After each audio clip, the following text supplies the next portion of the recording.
Assalamualaikum warahmatullahi wabarakatuh. Perkenalkan, nama saya Nur Evayanti. Di sini saya akan menjelaskan tentang pembangunan ekonomi. Pembangunan ekonomi merupakan proses sebuah kenaikan pendapatan total serta pendapatan per kapita dengan perhitungan adanya pertambahan sebuah penduduk serta dengan adanya perubahan fundamental dalam struktur ekonomi dalam sebuah negara dan naiknya pendapatan untuk masyarakat dalam sebuah negara. Menurut Adam Smith, pembangunan ekonomi merupakan proses perpaduan antara pertumbuhan penduduk dan kemajuan teknologi. Menurut Profesor Meyer, pembangunan ekonomi adalah sebagai proses kenaikan pendapatan real per kapita dalam suatu jangka waktu yang panjang.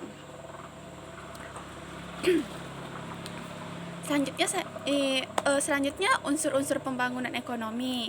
Pembangunan sebagai suatu proses, artinya bahwa pembangunan merupakan suatu tahap yang harus dijalani oleh setiap masyarakat atau bangsa. Pembangunan juga sebagai perubahan sosial. Pembangunan sebagai suatu usaha untuk meningkatkan pendapatan per kapita. Peningkatan pendapatan per kapita harus berlangsung dalam jangka panjang.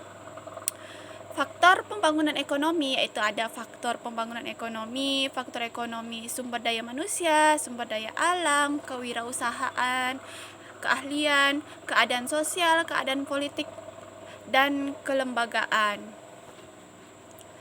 Tujuan pembangunan ekonomi 1.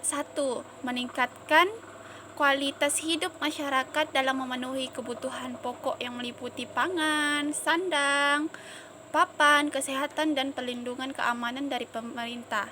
Memperluas distribusi berbagai barang kebutuhan pokok, memperluas kesempatan kerja, memperbaiki kualitas pendidikan, meningkatkan pendapatan masyarakat, meningkatkan pemahaman dan tingkah laku masyarakat dalam menjunjung nilai-nilai luhur, agama, sosial, dan kultural. Memperluas pilihan-pilihan ekonomi dan sosial bagi setiap individu serta bangsa secara keseluruhan.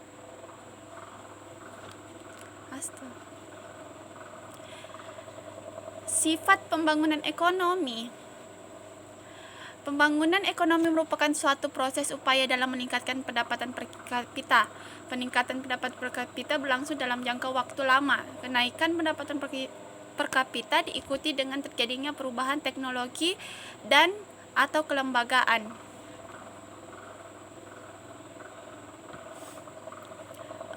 Sekarang dampak positif pembangunan nasional. Melalui pembangunan ekonomi, pelaksanaan kegiatan perekonomian akan berjalan lebih lancar dan mampu mempercepat proses pertumbuhan ekonomi.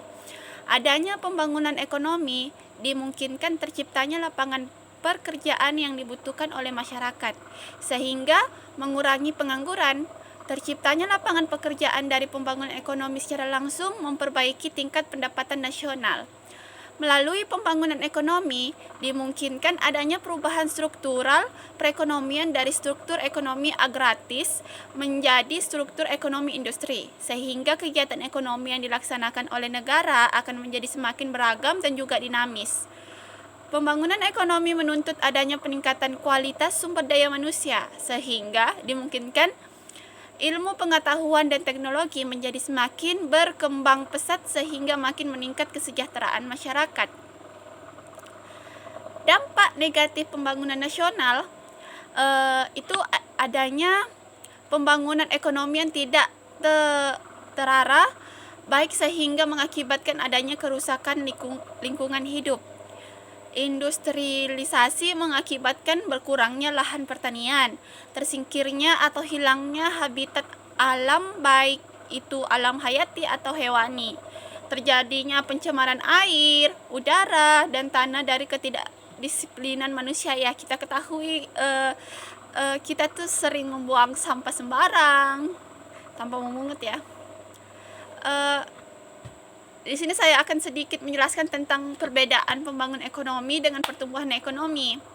Kalau pertumbuhan ekonomi keberhasilannya lebih bersifat kuantitatif, yaitu adanya kenaikan dalam standar pendapatan dan tingkat output produksi yang dihasilkan. Kalau sedangkan pembangunan ekonomi lebih bersifat kualitatif ya, bukan hanya perubahan produksi tetapi juga terdapat perubahan-perubahan dalam struktur perekonomian. Persamaan pembangunan ekonomi dengan pertumbuhan ekonomi, kedua-duanya merupakan kecenderungan di bidang ekonomi. Pokok pemerasan akhir adalah berdasarkan pendapatan per kapita. Kedua-duanya menjadi tanggung jawab pemerintah dan memerlukan dukungan rakyat. Kedua-duanya berdampak pada kesejahteraan masyarakat.